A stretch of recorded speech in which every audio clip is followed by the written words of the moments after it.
करेंगे उसमें जो टॉपिक है हमारा आज का, उसमें कैलकुलेट करेंगे हम एंडिंग इन्वेंट्री और cost of goods sold under periodic inventory system. ठीक है, पीरियोडिक इन्वेंट्री सिस्टम में किस तरीके से हम कॉस्ट ऑफ एंडिंग इन्वेंट्री और कॉस्ट ऑफ गुड्स सोल्ड को कैलकुलेट करते हैं, इस बात को देखेंगे। और तीनों मेथड देखेंगे, फीफो, लिफो और वेटेड एवरेज मेथड को देखेंगे।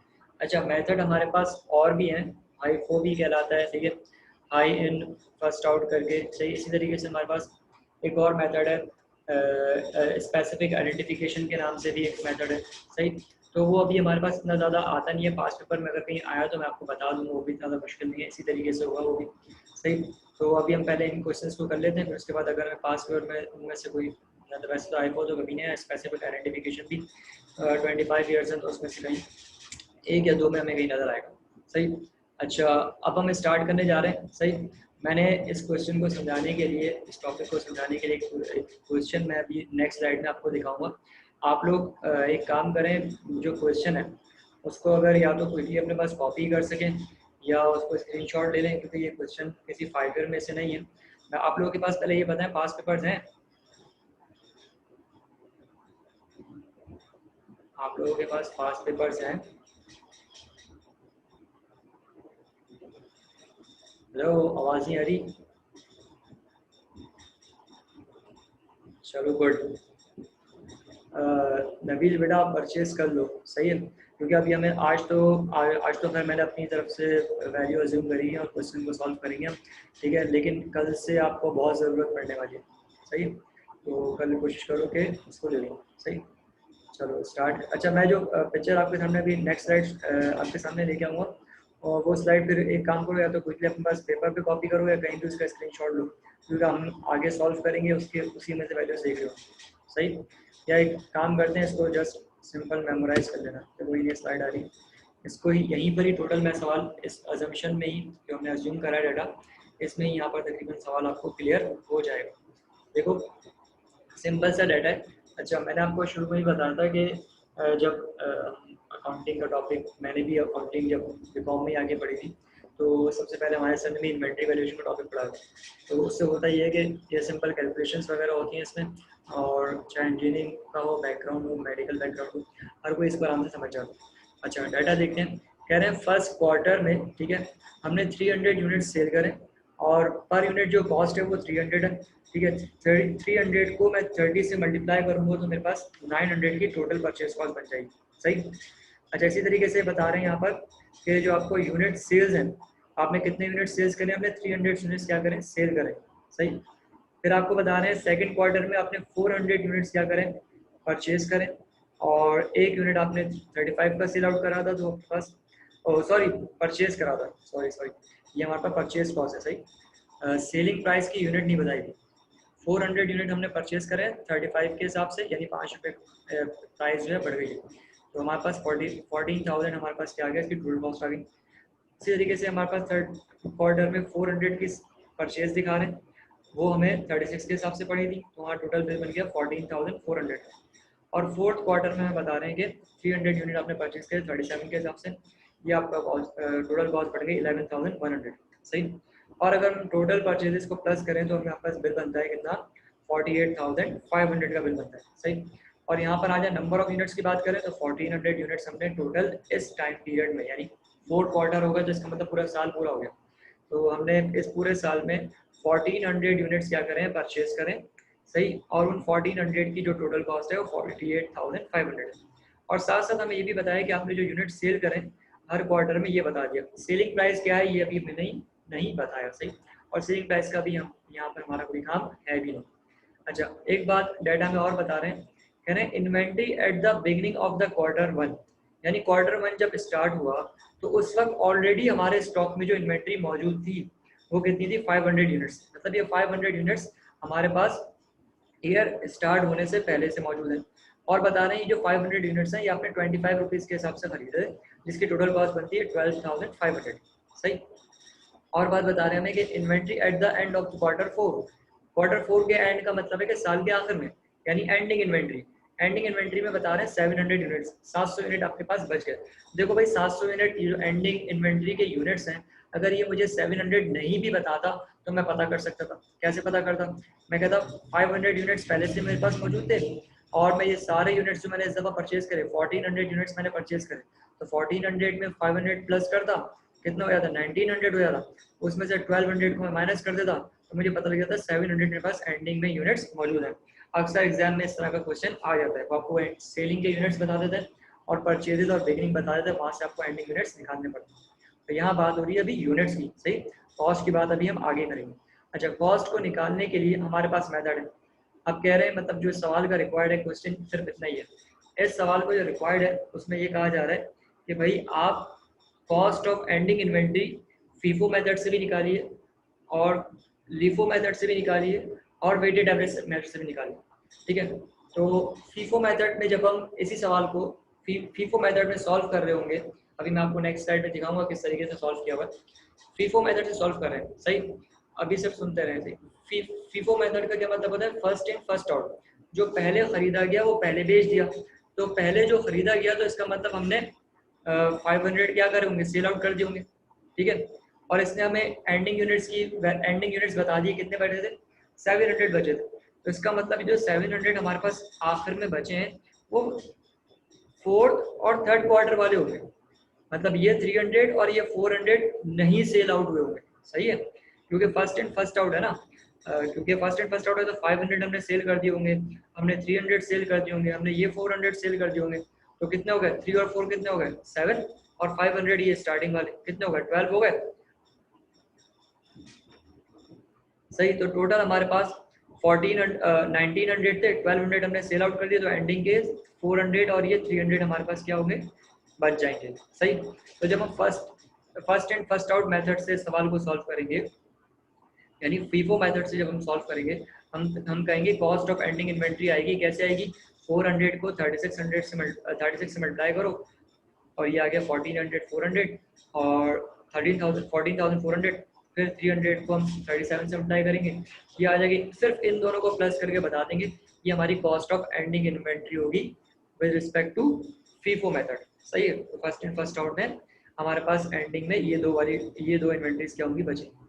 अच्छा, फिर अब आ जाते हैं लीफो मेथड में। फॉर एग्जाम्पल अगर इसी सवाल को हम लीफो मेथड से इसकी कॉस्ट ऑफ एंडिंग इन्वेंट्री निकाल रहे हो, लीफो मेथड हमें क्या कहता है? Last in first out. कह रहा है जो आखिर में खरीदा उसको पहले बेचोगे। तो लास्ट एंड फर्स्ट आउट का मतलब है ये 300 बिक जाएंगे, ये 400 सेल आउट हो गए होंगे, ये वाले 400 सेल आउट हो गए होंगे। तो 4 और 4 कितने हो गए? 8 हो गए, और 8 और 3 कितने हो गए? 11। और यहाँ से 100 क्या हो गए होंगे? सेल आउट हो गए। तो जो 700 हमारे पास यूनिट बचे होंगे उसमें से ओपनिंग के 500 होंगे और 200 यहाँ से होंगे, सही है। तो ये 500 पूरी कॉस्ट उठा लेंगे और ओपनिंग के 200 की कॉस्ट हम यहाँ से उठा लेंगे, सही। तो अभी तक जो मैंने डिस्कशन करी वो आप लोगों की बात समझ में आई? मुझे चैट में बता दें अभी जो मैंने डिस्कशन करी वो आप लोगों के समझ में आ गई था? फीफो और लीफो मेथड की जो मैंने बात करी, ठीक है। अभी मैं इसका न्यूमेरिकल जो मैंने वर्किंग करी है वो भी दिखाता हूँ आपको किस तरीके से वर्किंग करेंगे। जी, एक स्टूडेंट ने अभी तक रिप्लाई करा है, बाकी भी कर दें तो हम आगे चलते हैं, ठीक है। नवील बेटा बात समझ में आ गई? चलो चाहिए, ओके। अब हम जा रहे हैं फीफो मेथड से सवाल को सॉल्व करने के लिए, सही। यहाँ देखें, याद रखें फीफो मेथड से जब हम क्वेश्चन को सॉल्व करते हैं और पीरियोडिक सिस्टम में, मेरी बात को गौर से सुनिएगा, जब हम पीरियोडिक सिस्टम में सवाल को सॉल्व करते हैं और फीफो लीफो या वेटेड एवरेज मेथड कोई भी मेथड यूज कर रहे होते हैं एंडिंग इन्वेंट्री निकालने के लिए, तो पहला काम हम जो करेंगे ना वो हम करेंगे टोटल कॉस्ट मालूम करेंगे for units available for sale. Units available for sale आपके पास कितने थे, मतलब इस पूरे टाइम पीरियड में कितने यूनिट्स आपके पास बेचने के लिए मौजूद थे और उनकी कॉस्ट क्या थी, ठीक है। तो इसको हम बोलते हैं इन्वेंट्री अवेलेबल फॉर सेल का शेड्यूल बनाएंगे, सही है। तो पीरियोडिक सिस्टम में दोबारा कॉल करो मैं, पीरियोडिक सिस्टम में जब भी आपके पास सवाल आ जाए तो पहला काम क्या करेंगे? इन्वेंट्री शेड्यूल बनाएंगे, इन्वेंट्री अवेलेबल फॉर यूज या इन्वेंट्री अवेलेबल फॉर सेल, सही। कितनी इन्वेंट्री आपके पास बेचने के लिए मौजूद थी इसका चार्ट बनेगा, सही। तो अगर हम यहाँ पर देखें अपने सवाल में, अच्छा मैंने ये आपको दिखाई भी थी एक पिक्चर इस तरीके से कि बिगनिंग इन्वेंट्री में परचेजेस को प्लस कर लो तो वो बराबर होता है कॉस्ट ऑफ गुड्स सोल्ड और एंडिंग इन्वेंट्री के। आसान सी बात है भाई, देखो तुम्हारे पास 500 यूनिट्स पहले से मौजूद थे, उसमें 1400 की परचेजेस दिखा दो, सही, तो कितना हो गया 1900 बन गया। इसी तरीके से तुमने कितने यूनिट्स भेजे, कॉस्ट ऑफ गुड्स सोल्ड कितने यूनिट्स भेजे तुमने, 1200 यूनिट भेज दी, और एंडिंग के कितने 700, तो 1200 और 700 कितने हो गए 1900 हो गए। यहाँ भी आ जाओ, तो हमेशा ये बात बराबर रहेगी कि बिगनिंग इन्वेंट्री प्लस परचेजेस बराबर होगा cost of goods sold plus ending inventory, ठीक है। अच्छा एंडिंग इन्वेंट्री के जो यूनिट्स हैं उसकी कॉस्ट भी सवाल में हमें गिवन थी, वो थी 25,500, सही, यानी ये 700 यूनिट्स जो एंडिंग में मौजूद हैं उसकी कॉस्ट थी। अच्छा फिर अब आ जाते हैं हम जरा वो शेड्यूल देख लेते हैं। ओपनिंग इन्वेंट्री में 500 यूनिट्स आपके पास मौजूद थे, 25 के हिसाब से आपने परचेज करे थे, जिसकी टोटल कॉस्ट हो गई कितनी 12,500। इसी तरीके से परचेजेस हमने टोटल 1400 यूनिट्स क्या करे थे, परचेज करे थे, जिसकी कॉस्ट बन गई थी कितनी 48,500। इन दोनों को प्लस करेंगे तो टोटल 1900 यूनिट्स की कॉस्ट हमारे पास आ जाएगी 61,000 से, सही। अच्छा अब हमें मालूम करनी है कॉस्ट ऑफ एंडिंग इन्वेंट्री। अब cost of ending inventory FIFO method से करें। अब फीफो मेथड का मतलब है first in first out. First in first out का मतलब है कि जो पहले खरीदा वो पहले बिक गया, इसका मतलब आखिर के जो यूनिट्स हैं वो नहीं बिके होंगे, तो इसका मतलब क्वार्टर नंबर 4 और क्वार्टर नंबर 3 के जो यूनिट्स हैं वो नहीं बिके। क्वार्टर नंबर 4 के जो टोटल यूनिट्स है 300 से, उसको 37 से मल्टीप्लाई करा, ये आ गया हमारे पास, ये आ गया हमारे पास 11,100, सही। अच्छा इसी तरीके से हमारे पास 400 यूनिट्स जो है वो क्वार्टर 3 से 36 के हिसाब से खरीदे थे, इसको मल्टीप्लाई करा 14,400, इन दोनों को प्लस करेंगे कितना आ जाएगा 25,500। तो ये 700 हमारे पास 700 जो एंडिंग यूनिट्स थे उनकी कॉस्ट आ गई कितनी 25,500, सही। अच्छा अब यहाँ देखें हमारे पास बिगनिंग इन्वेंट्री मौजूद है, परचेजेस मौजूद है, सही। एक सेकंड,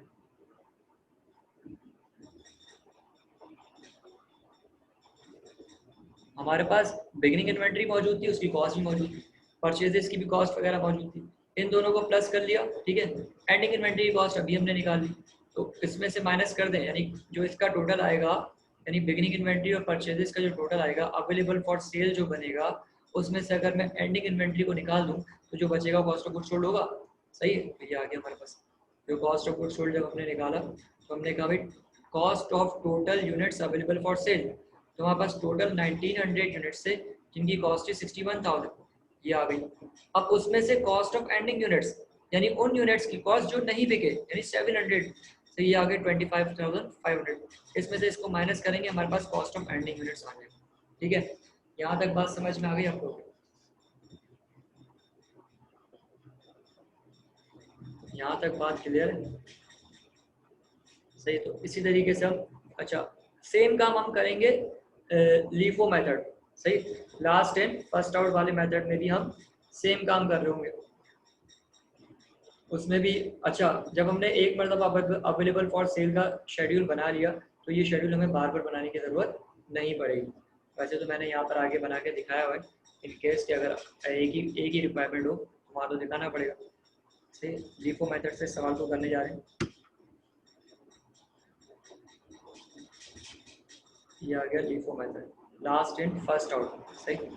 यहाँ भी हमने बता दिया अभी ओपनिंग एंडिंग इन्वेंट्री जो कॉस्ट है वो 25,000, ending inventory the reported inventory at the end of the year. अच्छा यहाँ पर ये जो है हमारे पास ये वाला लिखा हुआ है at the end of the year, मैंने वहीं से जो है फीफो की लिखी है 23,000। अच्छा यहाँ आ जाए, ओपनिंग यूनिट्स 500 थे, उसमें 1400 हमने प्लस कर लिए, पहले हमने वही काम करा अवेलेबल फॉर सेल निकाल लिया। 1900 टोटल, 1900 जो टोटल यूनिट्स हमारे पास थे उसकी टोटल कॉस्ट बन रही थी 61,000, सही।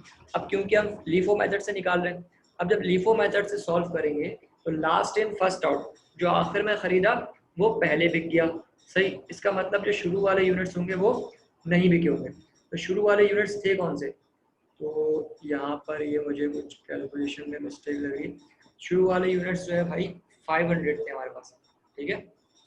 शुरू वाले यूनिट्स हमारे पास कितने थे 500, बिगिनिंग वाले यूनिट्स होंगे जो कि हमारे पास नहीं बिके हुए, ये क्वार्टर वन की परचेज से नहीं आएंगे, ये हमारे पास कैलकुलेशन में यहाँ पर मिस्टेक है, मैं ऐसी वर्बली बता रहा हूँ, अपने पास रजिस्टर पे नोट कर लो, यहाँ पर ये गलत सॉल्व होगा। 500 यूनिट्स, देखो 500 यूनिट्स जो बिगिनिंग इन्वेंट्री पे थे, अगर मैं क्वेश्चन पे जाऊँ और वहाँ से आप लोग को सॉल्व करवाना शुरू करूँ, देखो यहाँ पर आ जाओ, ये क्वेश्चन है हमारे पास।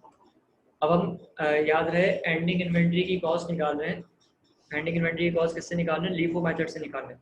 लास्ट इन फर्स्ट आउट, जो आखिर में खरीदा उसको पहले बेचेंगे, तो इसका मतलब जो हमारे पास आखिर में बचेगा वो कौन सा वाला है, स्टार्टिंग वाला होगा। इसका मतलब 500 ये वाले बचेंगे, 500 को हम जब 25 से मल्टीप्लाई करेंगे तो हमारे पास आ जाएगा 12,500, एक ये वाली कॉस्ट आ जाएगी 500 की, और 200 यूनिट्स हम यहाँ से उठाएंगे, 200 को हम 30 से मल्टीप्लाई करेंगे तो हमारे पास आ जाएगा 6000, तो 6000 ये रहा और 12,500 ये रहा, तो 12,500 प्लस 6000, तो ये हमारे पास आ जाएगा कितना, 18,000 आ जाएगा, सही 18,500 आ जाएगा।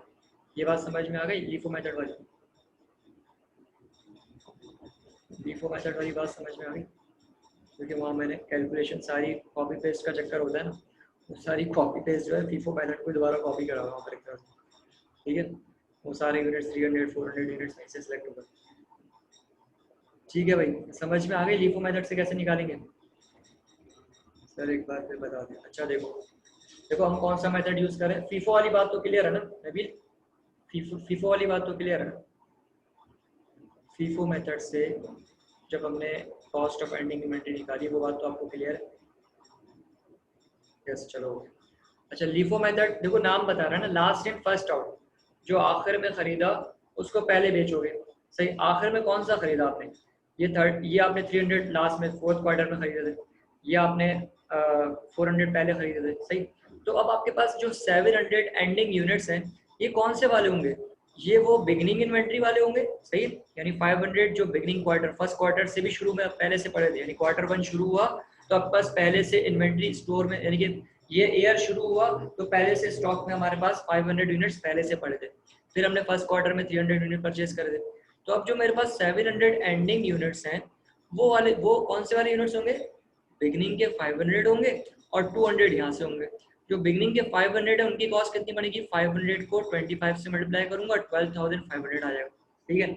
और यहाँ से मैं कितने पूरे 300 नहीं उठाऊंगा, 200 उठाऊंगा, क्योंकि मेरे पास एंडिंग के यूनिट्स कितने हैं, 700 है, 500 ये वाले पूरे बच गए, यहाँ से 200 आ गए, 200 को 30 से मल्टीप्लाई करूंगा कितना आ जाएगा, 6000 आ जाएगा, तो 6000 ये और 12,500 ये क्या आ जाएगा, 18,500, ठीक है। अब क्लियर हो गया cost of ending inventory under LIFO method,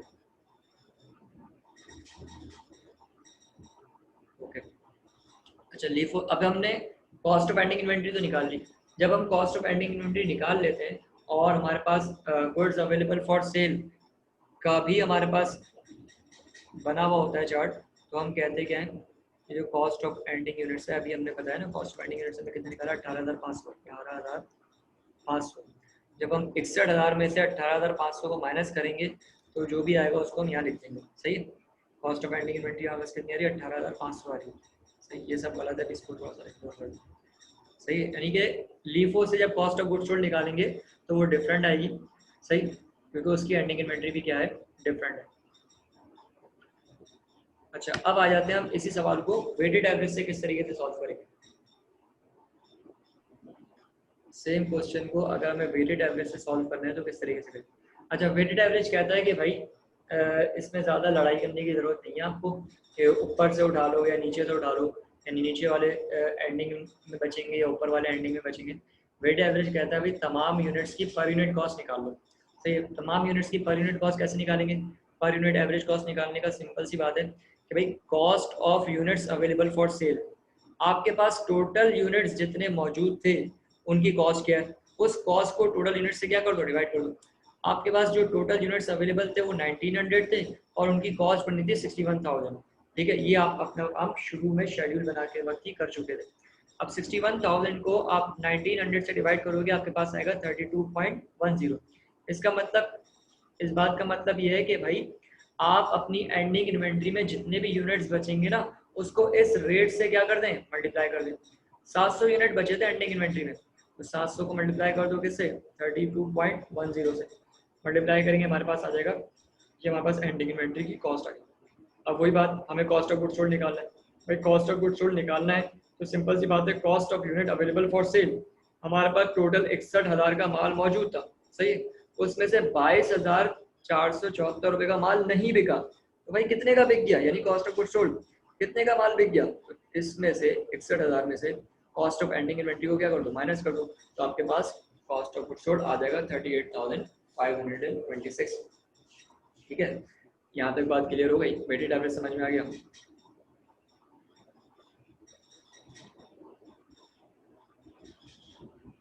जी भाई, वेटेड एवरेज समझ में आ गया तो सही। देखो एग्जाम में ये टॉपिक ऐसा है, यूँ समझ लो एक बहुत आसान टॉपिक, लेकिन कंफर्म 100 मतलब 20 मार्क्स इस चैप्टर से आते हैं। हमारे पास जो पेपर आता है उसमें आप 5 ईयर देखोगे, हर ईयर में पीरियोडिक मतलब इन्वेंट्री वैल्यूएशन का सवाल आएगा। अब इसमें लाजमी बात है, थोड़ी बहुत वैरायटी तो है ना, अभी तो हमने एक खाली पीरियोडिक सिस्टम पढ़ा है, अभी परफिशियल सिस्टम बनेंगे, वहाँ इन्वेंट्री कार्ड वगैरह बनता है, काम सारी बेसिक सारी यही है, सही। कॉस्ट ऑफ एंडिंग इन्वेंट्री निकाल दो या कॉस्ट ऑफ गुड्स सोल्ड निकाल दो, सही तरीके इसी तरीके से निकाल लोगे।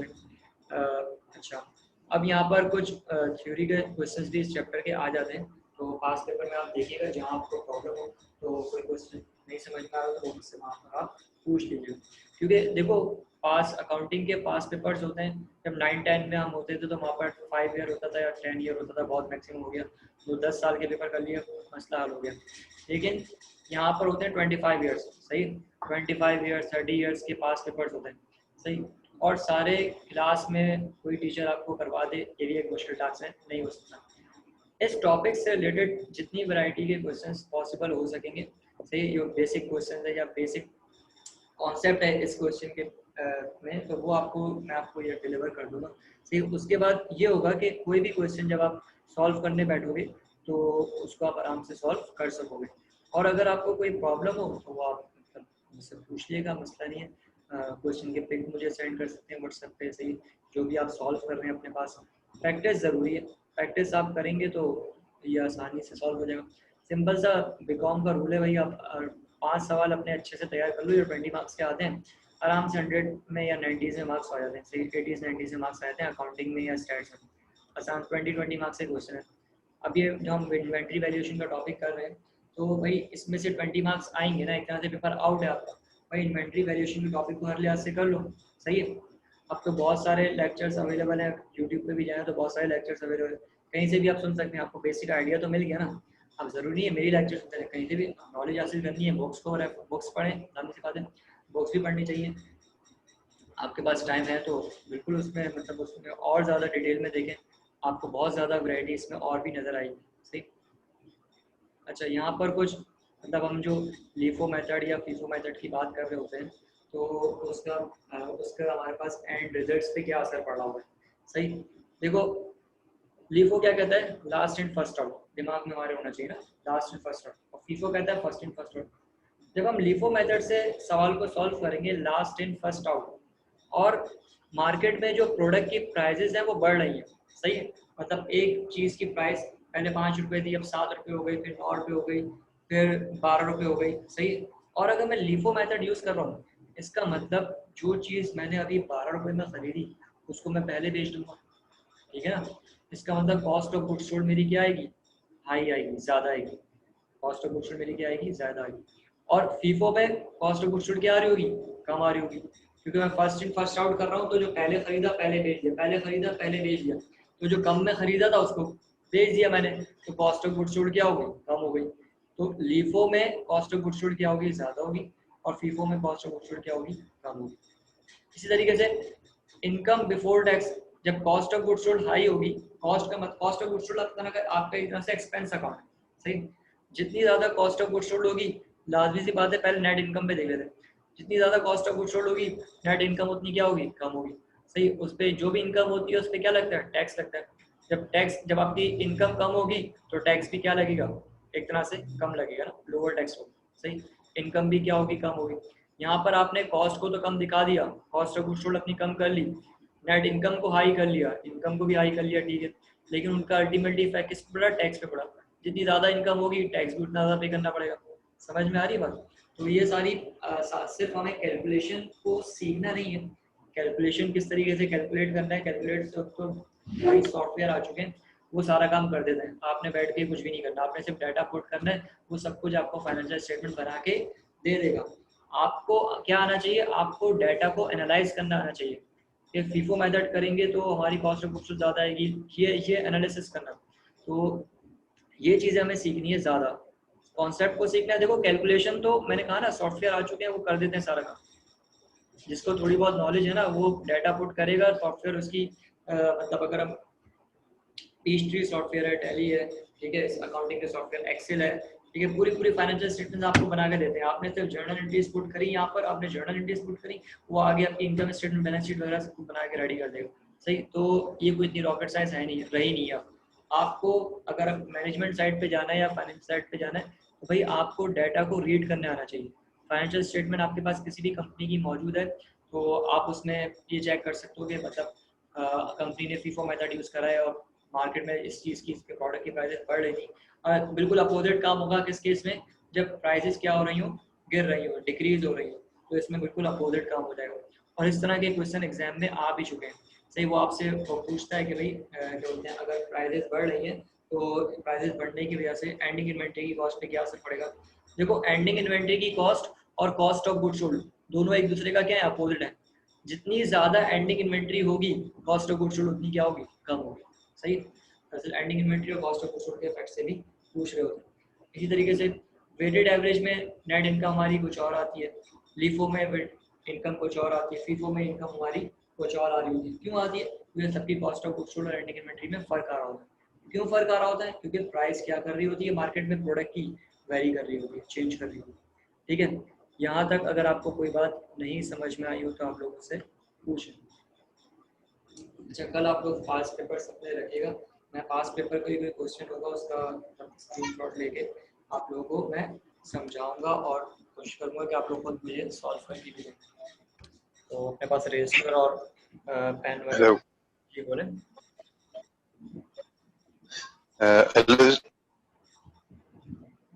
सर आवाज आ रही है? हाँ आ रही है, बोलो।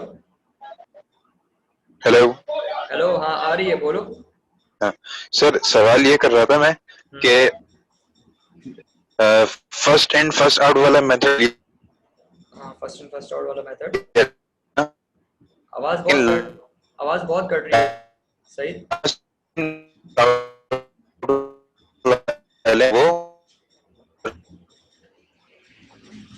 वो बचेंगे।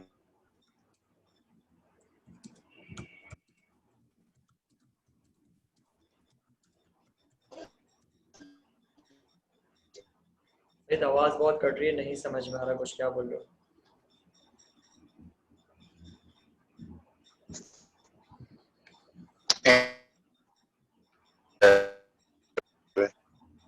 आप मुझे एक काम करो, अगर चैट में मैसेज कर सकते हो तो मैसेज कर दो चैट में।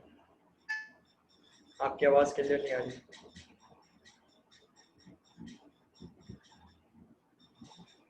जी नबील, आपके पास आपको कोई क्वेश्चन है तो आप पूछो।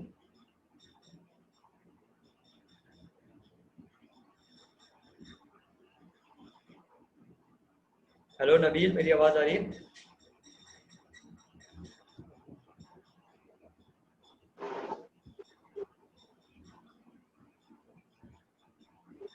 ओके,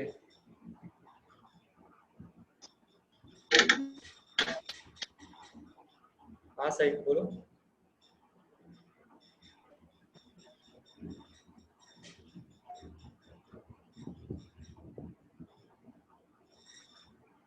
हेलो सईद, आपकी आवाज़ नहीं आ रही यार।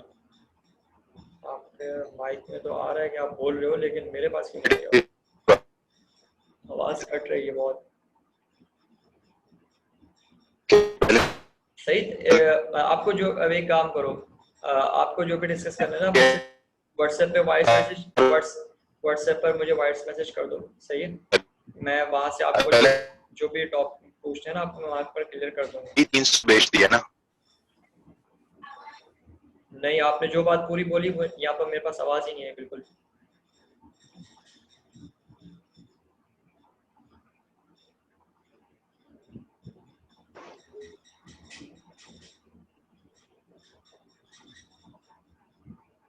हाँ सही, बोलो, मैसेज कर दो चैट में।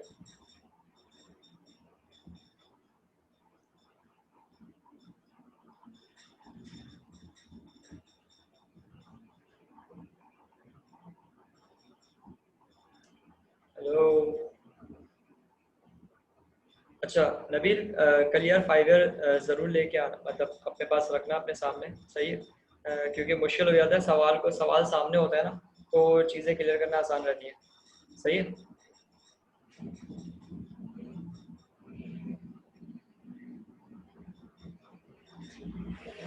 सही है। अच्छा, हम ना क्लास को अभी ऑफ कर रहे हैं, सही है? टाइम बहुत शॉर्ट रह गया, मीटिंग हमारी क्लोज होने वाली है, सही। मैं लेक्चर को अपलोड कर दूंगा और आप लोग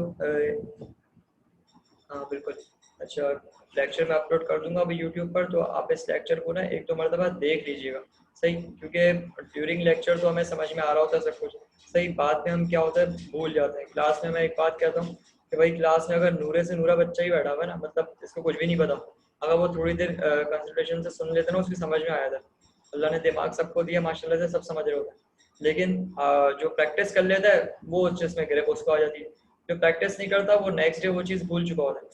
क्योंकि अभी ये टॉपिक हमारा समझने 5 to 6 क्लासेस, एक तरह से यूँ समझे 7 to 8 क्लासेस इस टॉपिक में अभी हमें और लगेंगे, सही, इसको और डिटेल में प्रैक्टिस करने के लिए, ठीक है? जब हम इसके पास पेपर्स के क्वेश्चंस को करेंगे, तो इसके लिए यही कि आप इसको, जो टॉपिक हमारे रेगुलर बेसिस पे होते रहें। आपके पास टाइम नहीं भी है तो आप एटलीस्ट, मतलब मेरे ख्याल से लेक्चर हमारा आधे घंटे का होता है, तो आप इसको आधे घंटे का एक टाइम निकाल लें उसमें, या 15 मिनट्स करके जब भी आपको टाइम मिले तो आप इसको देख ज़रूर लें, सही। क्योंकि आप प्रैक्टिस तो कर नहीं रहे रजिस्टर पर, अगर टाइम है तो रजिस्टर पर प्रैक्टिस करें, पेपर क्वेश्चन सॉल्व करें, लेकिन इतना नहीं कर रहे तो एटलीस्ट लेक्चर्स को देख लें एक मरतबा, ठीक है?